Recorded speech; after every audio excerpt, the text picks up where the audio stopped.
بسم اللہ الرحمن الرحیم نحمدہ و نصلی علی رسول الکریم۔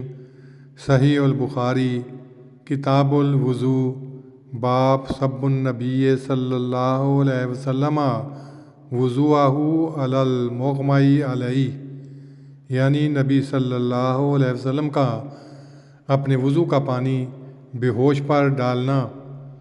حضرت جابر رضی اللہ عنہ سے روایت ہے، انہوں نے کہا کہ رسول اللہ صلی اللہ علیہ وسلم میری عیادت کو آئے اور میں ایسا بیمار تھا کہ ہوش نہیں رکھتا تھا۔ آپ صلی اللہ علیہ وسلم نے وضو کیا اور اپنے وضو کے پانی سے کچھ پانی مجھ پر ڈالا۔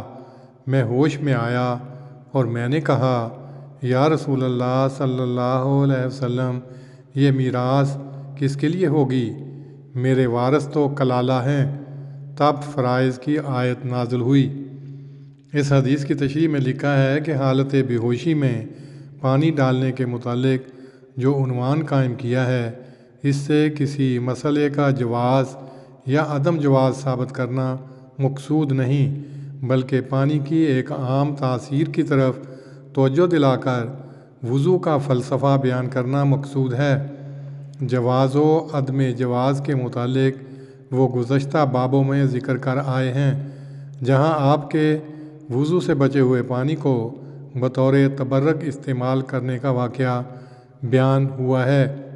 یہاں پر یہ الفاظ قابل غور ہیں، وَأَنَا مَرِيضٌ لَا آكِلُ فَأَكَلْتُ۔ پانی کے پڑنے سے ہوش و آواز ٹھکانے پر آ گئے۔ اللہم صلی علی محمد وعلی آل محمد کما صلیت علی ابراہیم وعلی آل ابراہیم انک حمید مجید۔ اللہم بارک علی محمد وعلی آل محمد کما بارکت علی ابراہیم وعلی آل ابراہیم انک حمید مجید۔